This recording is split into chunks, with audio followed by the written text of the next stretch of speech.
Mr. Henderson Cooper, how are you? I am great. How are you, Mark?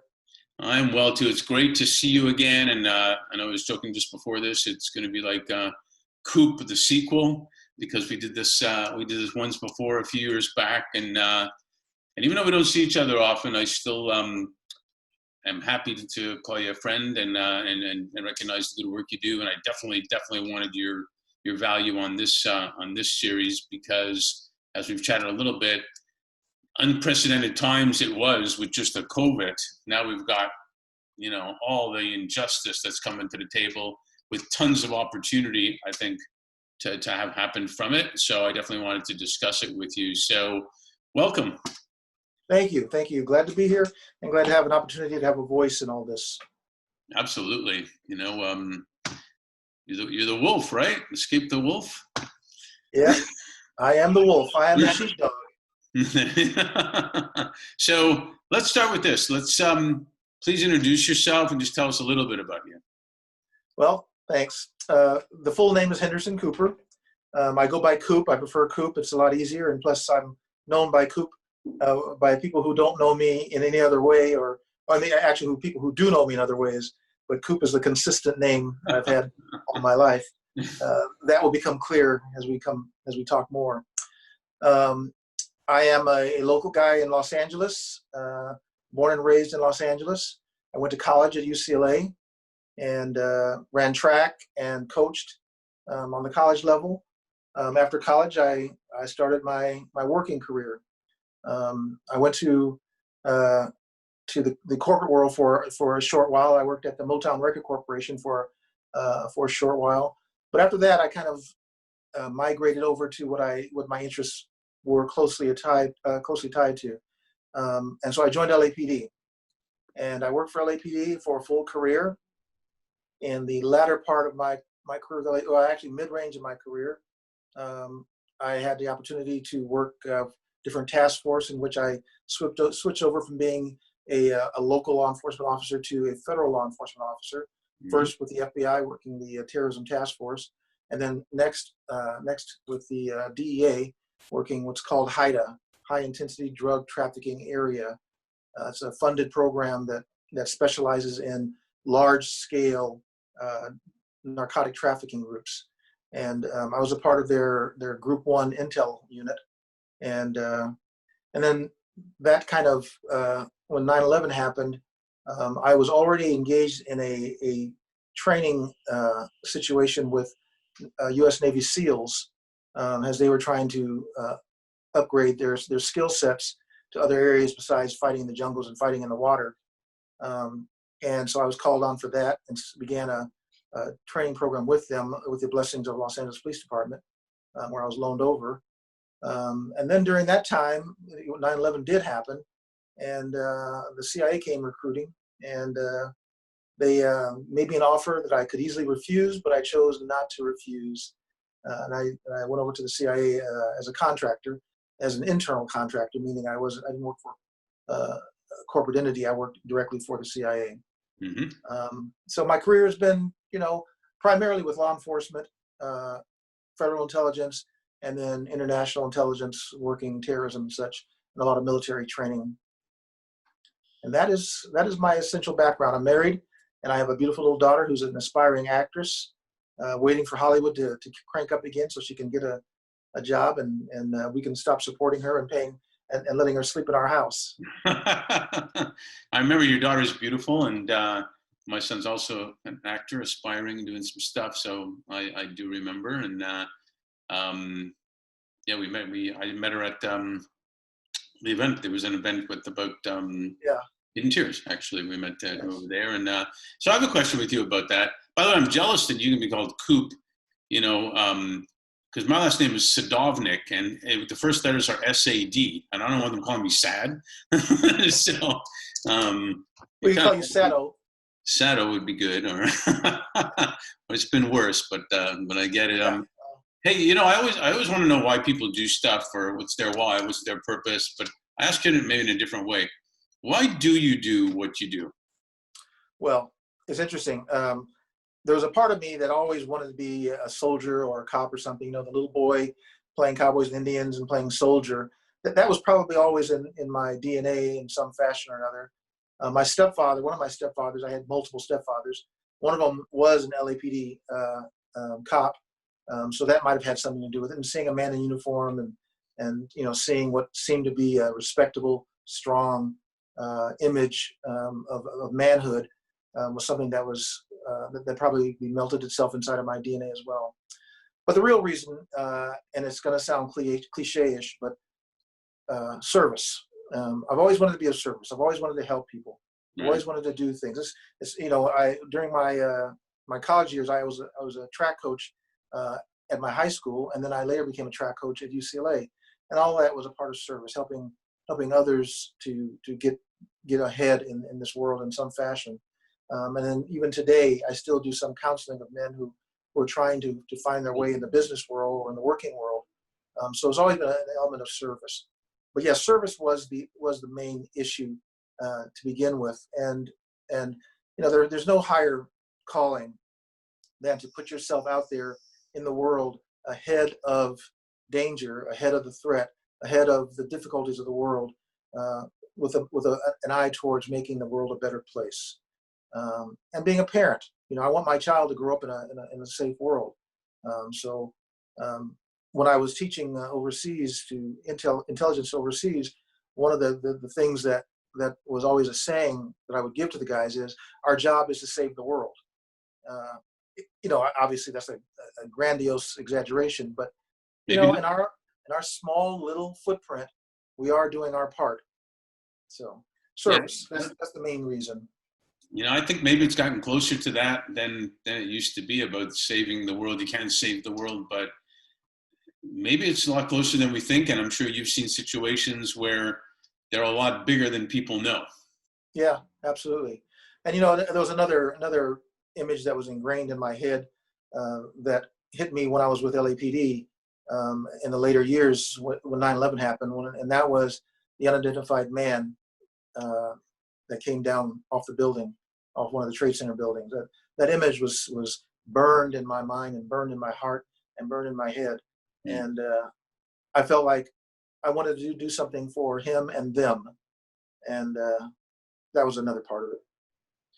No, it's really amazing. And,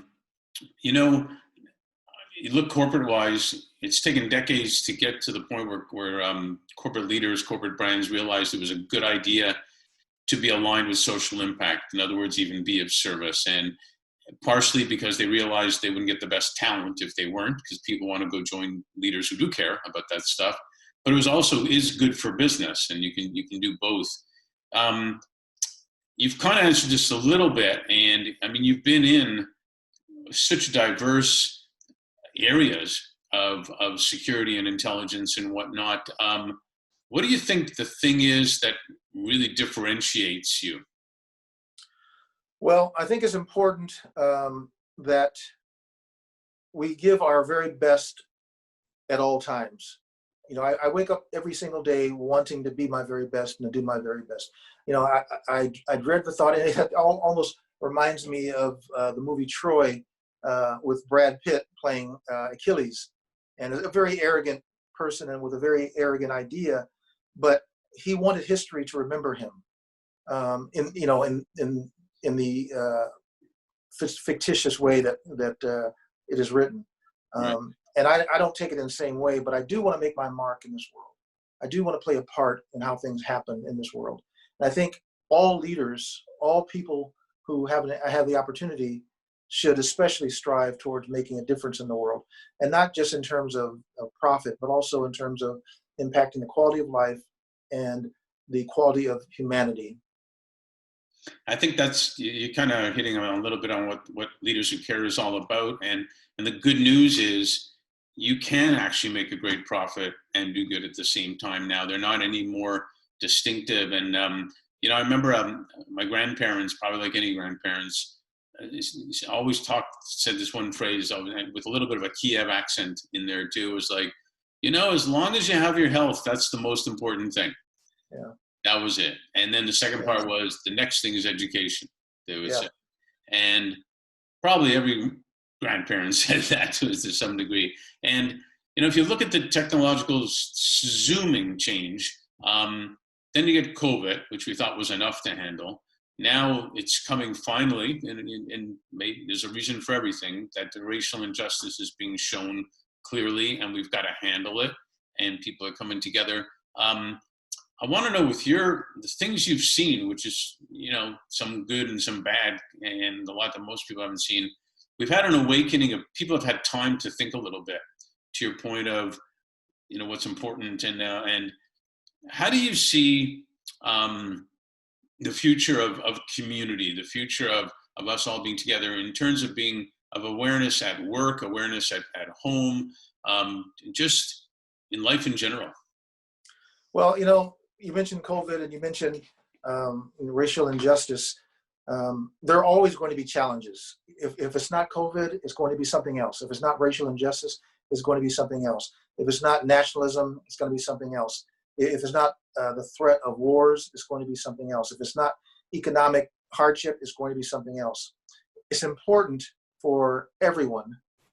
I begin with me, but it's important for everyone to be up for the challenge. We have to be ready to survive and thrive. There was a time when we had to fight for our food. We had to grab a rock and a stick and tie them together and go out and find food. There was a time when we had to find shelter, and we started off with caves, and then we started building things. There was a survival instinct that was a part of human nature, and I think that to a large extent we've kind of stepped away from that survival instinct because everything is hand delivered for us. I mean, right now, the strongest business in the world is Amazon, because no one is going out, and so our food is being delivered to us, and our supplies are being delivered to us. It's important that we direct ourselves to having control over our lives and being a survivor and a striver to make ourselves better. And that applies to the corporate world as well. And I'm a capitalist. I believe in profit. I believe in capitalism. I believe that we are intended to strive and make the best of ourselves in this world. And while I believe that charity is important, I also believe that work is important. That old adage about giving a man a fishing rod rather than giving him the fish. Teaching people, leading people, directing people, and helping people is important. And I think that's one of the keys for any leader in any industry at all on this planet. That's what I think it should be. And the ones that don't do that, and I don't like getting political, but socialist countries where the government runs everything, or communist countries where the government runs everything, we see how it makes it difficult for the individual to thrive when they're not, in a position where their survival has to do with their efforts for themselves, their family, and their community.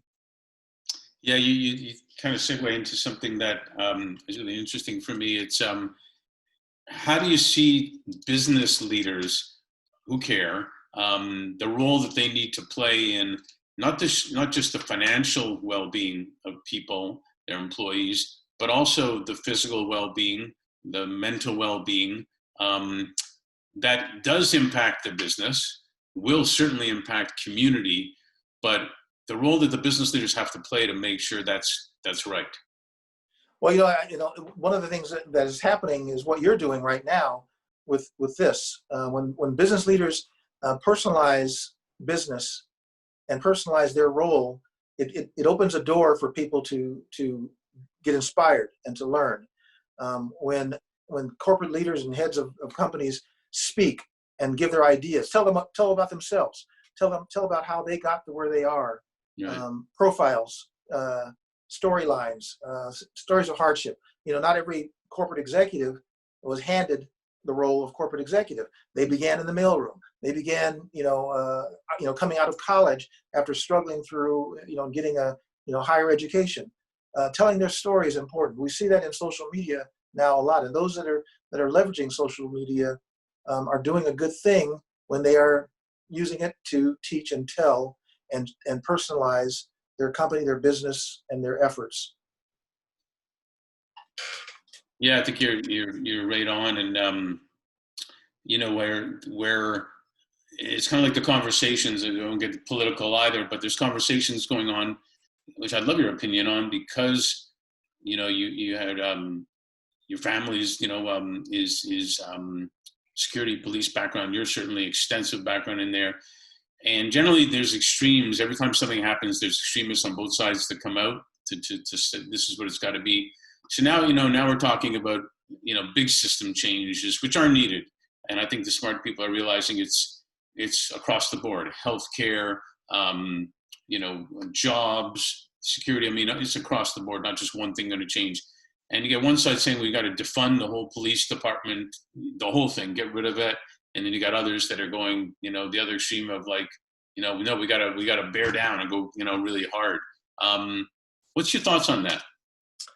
Interesting. I've been called on by the news media lately to comment on these things. I've given a few interviews on some East Coast TV stations on this subject. Obviously, you can say I have a bias in one direction. I'm a cop. It should be obvious I would have a bias in another direction because of my skin color. This is what I actually think about this. The reality that I think is important. I don't think it is an issue of just one, just the other. I think it is an issue that is a national issue and a human issue. Our society is made up of human beings. Mm. The protesters are made up of human beings. The looters are made up of human beings. The police departments are made up of human beings. And the guy or the guys who are in uniform and called police officers that mess up are a part of the human race. So when we look at what needs to be fixed, it's not just the police department that needs to be looked at. It is society in general. And because this is America and I'm American, I'm going to identify it is America that needs to get fixed. America needs to heal itself. America needs to stop and take a look and say, wait a minute, okay, yeah, if we do try to address the problem by fixing police, we also got to fix the people. Because in most cases, and correct me if I'm wrong, but I'm not, in most cases, the interaction between the public and the police are caused by the public. The public calls the police because something is happening that they believe is wrong, and the police get there, and then who knows what's going to happen? You don't know. So the other aspect is the opportunity for cooperation, and I'll give a personal example of it. Someone attempted to steal my car recently, broad daylight, 1 p.m, in front of my street. I live on a busy street in Los Angeles. So beautiful day, daylight, no one is working, everyone is at home, and the guy is going to steal my car. Fortunately, my neighbor looked out the window and saw someone sitting in my car and calls me up and says, Coop, is that you in your car or is there somebody else in your car? Well, it wasn't me. So I go out and I get engaged with this man and identify myself. He doesn't cooperate. It turns into, that's the key, he doesn't cooperate. It turns into a physical confrontation between he and I. As a retired cop, I'm allowed to carry a concealed weapon. But I was at home, so it even made it even more convenient because I'm at home. So the police get called as we're in this altercation. I'm holding him for the arrival of the police. And when the police get there, what do? Now they are told that a retired police officer is holding a man at gunpoint who's attempted a felony. My daughter is standing there and she's holding my police ID because I was in home clothes. I was in relaxing clothes. My daughter's holding my police ID up to show them that I'm a police officer. What do the police do? They handcuff me, the witness, and the bad guy. There's those three of us engaged in this thing. And the bad guy. Everyone gets handcuffed. I am black. My neighbor is black. We're both handcuffed. The bad guy is white. He gets handcuffed. So there's a level of equality there, I would say. Everyone got handcuffed. They were told that I was police. I still got handcuffed. Why? Because they needed to get things under control, sort things out, and then take corrective action. Our society needs to look at itself and say, okay, why is it that a guy goes into a store and causes the police to get called? That's the first problem. The guy decided to commit a crime or was perceived to be committing a crime, and the police get called. So then the police arrive. Once the police arrive, it's difficult. It's a problem because the police are going to have to take some kind of investigative action and then enforcement action. And who knows how that's going to play out. If the person cooperates, it should play out in a peaceful way in which they determine if a crime occurred. If the person doesn't cooperate, then what is the police officer supposed to do? We may get into a situation if they start defunding police departments, is that the police get there, they say, well, I didn't see the crime, so we're just going to write a report. And the store owner or the person whose house was burglarized will say, well, I want you to arrest this guy. And they will say, if he agrees to go with me, I'll take him. If he agrees to put these handcuffs on, I'll take him. But if he runs, I won't chase him. If he gets in his car and flees, I won't pursue him. If he wants to fight, we can't have a fight because it'll be perceived or looked at it the wrong way. I may make a mistake. Now, having said that, in this situation, and now I'll take a stand on this. I've already done this in my blog and on my news broadcast. The guys in Minnesota messed up, obviously. The guy that had his knee in the guy's neck, obviously he made a mistake. He may have chosen to do that. I don't know. I wasn't there.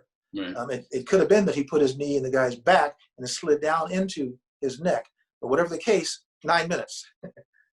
9 minutes is a bit too long for that mistake to have carried on. So they committed a crime. They should be punished. But all police should not be punished for what they did. Just as the looters were looting while thousands of people were protesting, do we call all of the people criminals? Do we call all the people looters? Do we call all the people committing a crime? No. We try to identify who and what and deal with them. So that's kind of a long-winded, my apologies, but a long-winded answer because it's a fairly complex situation. Not even fairly, it's a complex situation. No, but I think it was a great answer, and I really appreciated where you said that they handcuffed everybody, which prevents who knows what could happen because you don't know, and right. and then you things just settle down and you find out what's going on and everything, and that was total equality. I'm almost afraid to ask if you were white in that situation, would they? I'm hoping they still would have handcuffed you. I would think they would. When I was a cop, I would have handcuffed everybody regardless of what they were. I don't really care what they are. The only thing I care about is what I don't know. I don't know who the good guy is. I don't know who the bad guy is. And I don't know what level of crime I'm dealing with and what the threat is to everybody around. Middle of the day, the guy could have had a gun and could have shot other people. Sure. And the danger to myself and my fellow officers. Everyone should be able to walk away from this safely. Well, that is protect and serve, isn't it? The essence of it.